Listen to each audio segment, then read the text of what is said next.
Standard 7th, English Medium, Subject History. Lesson number 6. Conflict with the Mughals. So far, Shivaji Maharaj had successfully fought the Adil Shahi. But for expanding the Swaraj, conflict with the Mughals was inevitable. The Mughals posed a great threat to the Swaraj even as it began to expand. Maharaj triumphed over this threat too. He regained his forts and territories from the Mughals. He got himself crowned. He took up a campaign of the south. We shall learn about all these events in this chapter. Shaistakhan's invasion. In February 1660, Shaistakhan left from Ahmednagar and entered the Pune province. He ravaged the territory of the Swaraj by sending small units of his army to the neighboring areas. He encamped at Chakan. Firangoji Narsala, the Killedar of the fort of Chakan, offered a strong resistance to Shaistakhan's army. Finally, the Mughals captured the fort of Chakan. Shaistakhan set up his camp at Lal Mahal in Pune, where Shivaji Maharaj had lived in his childhood. Khan sent his forces in the regions around Pune. These forces looted the people. 2 years passed, but he would not think of leaving Pune. Naturally, this had an adverse effect on the people's morale. In these circumstances, Maharaj drew up a bold plan. Shivaji Maharaj decided to raid Lal Mahal secretly under his own leadership. On 5th April 1663, Maharaj raided Lal Mahal at night with a select band of soldiers. In this raid, Shaistakhan lost his fingers. He suffered great humiliation. He left Pune and shifted his camp to Aurangabad. Due to this episode, he incurred the displeasure of Aurangzeb. Aurangzeb transferred him to the province of Bengal. The successful attack on Shaistakhan had an impact on the people, and their faith in the capability of Maharaj was strengthened even further. The Surat campaign. In 3 years' time, Shaistakhan had ravaged large territories of Swaraj. It was necessary to make good for this loss. For this, Shivaji Maharaj devised a plan for teaching the Mughals a lesson. Surat was a big trade center and port under Mughal court. The British, Dutch and French had their factories there. Maximum revenue was being generated by the city for the emperor. It was a rich city. Maharaj marched on Surat. Inayat Khan, the Subedar of Surat, could not put up any resistance. Maharaj obtained plenty of wealth from Surat without bothering the common people.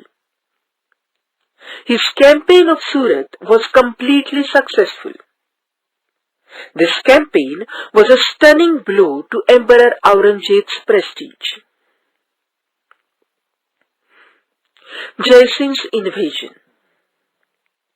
With a view to curbing the increasing activities of Shivaji Maharaj, Aurangzeb sent Mirza Raja Jaisingh, an experienced and powerful Rajput Sardar. Jaisingh came to Pune. He started rallying all forces against Shivaji Maharaj. To the Portuguese of Goa and Vasai, the Dutch of Vengurla, the British of Surat, and the cities of Janjira, Jaisingh suggested that they should start a naval campaign against Maharaj. Jaisingh drew up a plan of capturing the forts in possession of Maharaj. Mughal forces were sent to various parts of the Swaraj. They ravaged the territories of the Swaraj. Maharaj endeavored to resist the Mughals. Jaisingh and Diler Khan laid siege to the fort of Purandar.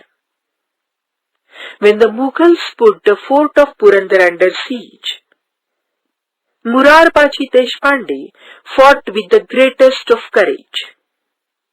He died a hero's death. Considering the seriousness of the situation, Maharaj began talks for a treaty with Jaisingh. He met Jaisingh personally. A treaty between Jaisingh and Maharaj was signed on June 1665. It is known as the Treaty of Purandar. In accordance with the terms of the treaty, Maharaj gave to the Mughals 23 of his forts and adjoining territories, yielding an annual revenue of 4 lakh hoons. He also assured the Mughals of help against Adil Shahi. The treaty was ratified by Aurangzeb. Agra visit and escape. After the Treaty of Purandar, Jaisingh launched a campaign against the Adil Shahi. Maharaj helped Jaisingh, but this campaign of Jaisingh was not successful. Jaisingh and Aurangzeb felt that Shivaji Maharaj ought to be kept away, at least for some time, from the Deccan politics. Jaisingh proposed to Shivaji Maharaj that he should visit Agra and meet the emperor. He guaranteed the safety of Shivaji Maharaj. Shivaji Maharaj set out for Agra. He was accompanied by Prince Shambhaji and a few of his trusted people who were ready to risk their lives for him. Shivaji Maharaj reached Agra. Aurangzeb did not treat him with due honor at his court. Maharaj gave vent to his rage. The emperor then put him under house arrest. Undeterred by this action of the emperor, Maharaj devised a plan of escaping from this house arrest. He adroitly escaped from Agra and reached Maharashtra safely after a few days. He reached Rajkot. While returning from Agra, he had left Sambhaji Raje at Mathura. Later, Prince Sambhaji was brought safely to Rajkot. While Maharaj was away from Swaraj, Veer Mata Jizabai and the associates of Shivaji Maharaj looked after the administration of Swaraj.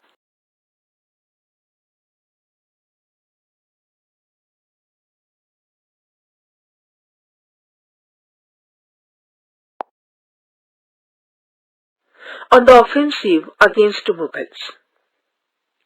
Immediately after returning from Agra, Maharaj did not want any conflict with the Mughals. However, he wanted to recapture the forts and territories given to the Mughals as per the Purandar Treaty. For this, he prepared a comprehensive and bold plan. It was his strategy to capture the forts by sending a well-equipped army on the one hand, and on the other hand to keep Mughals unstable by invading the territories of Deccan under their control. Maharaj attacked Mughal territories of Ahmednagar and Junnar. Then he recaptured several forts such as Simhagad, Purandar, Lohagat, Maholi, Karmala, and Rohida, one after the other. Then Maharaj attacked Surat for a second time. While returning from Surat, he fought a great battle with Mughals at Vani Dindori in Nashik district. Maharaj defeated the Mughal Sardar Daulat Khan in the great battle. After that, Moropanta Pingre captured Trimbakgarh near Nashik. Thus, Shivaji Maharaj was successful in the offensive that he had launched against the Mughals. Sardars such as Tanaji Malusre, Moropanta Pingre, Prataprao Gujar, etc. made a valuable contribution in these offensives. Krishnaji Ananta Sabhasat, a contemporary chronicler, thus describes this campaign. He took as many as 27 forts in 4 months and earned a great reputation for himself. Coronation. The founding of the Maratha Swaraj involved a relentless struggle for over 30 years. Maharaj realized that now it was necessary for the Swaraj to win general recognition as a sovereign independent state. For this, a formal coronation was necessary. On June 6, 1674, he had himself coronated at Raigad by Gaga Bhatt, a learned Pandit.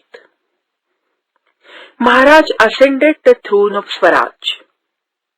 He now became the Chhatrapati of the Swaraj. As a symbol of sovereignty, the Rajyabhisheka Shaka, the coronation era, was started. Maharaj became the founder of a new era. On the occasion of the coronation, special coins were minted. A gold coin called Hon and a copper coin called Shivrai with the legend Shri Raja Shiva Chhatrapati inscribed on them. Thereafter, all royal correspondence, that is Rajapatra, carried the words Kshatriya Kulavataus Shri Raja Shiva Chhatrapati. A dictionary showing Sanskrit alternatives for Persian words was prepared. It is known as Rajya Vyavahara Kosha. The coronation of Shivaji Maharaj was a revolutionary event in the history of medieval India. While explaining the importance of this event, Sabhasat, a contemporary chronicler, writes, "It was no mean achievement for a Maratha king to become such a great Chhatrapati." Shortly after this, on 24th September 1674, Shivaji Maharaj had his second coronation performed under the guidance of Nishchalpuri Gosavi. There were two traditions of religious ceremonies in India, Vedic and Tantric. Maharaj honored both the traditions and had two coronation ceremonies performed. The Campaign of the South. 3 years after the coronation, in October 1677, Chhatrapati Shivaji Maharaj undertook a campaign of the South. He went to Golconda. There, he called on Qutub Shah.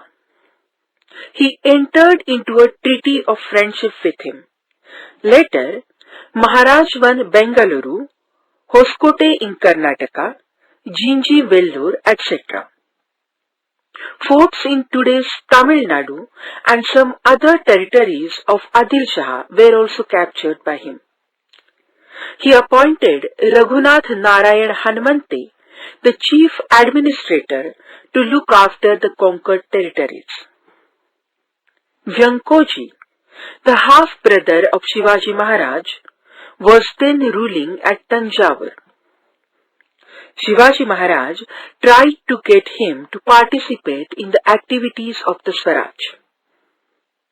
After Vyankoji Raje, the rulers of Tanjavur encouraged art and learning. The Saraswati Maharaj library there is world famous. In this campaign of the south, Maharaj has annexed the fort of Chinji in Tamil Nadu to his Swaraj. This proved to be of great importance in later years. When the Mughal emperor stayed put in Maharashtra to destroy Swaraj, the then Chhatrapati Rajaram Maharaj had to leave Maharashtra for reasons of safety. At that time, he took shelter in the southern fort of Chinji and ran the administration of Swaraj from there.